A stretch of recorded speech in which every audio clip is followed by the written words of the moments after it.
লাইফে ফেল হওয়াটা কমন, তা কোনো এক্সামে হোক বা কেরিয়ারে হোক বা কোনো রিলেশনশিপে হোক, সব কিছুই কিন্তু নিজের মতো করে হয় না।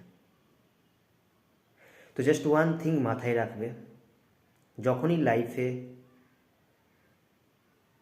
ভেঙে পড়বে, আগে এগোতে ভয় পাচ্ছে, কিচ্ছু করতে পারছো না, মন একদম খারাপ হয়ে গেছে, depression, just one solution for it, just stop.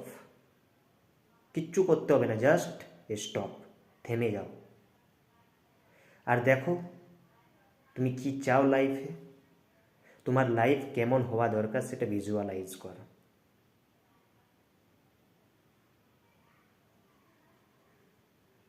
তারপর দেখো আগে এগোনোর ক্ষমতা ভেতর থেকে ধীরে ধীরে আসতে শুরু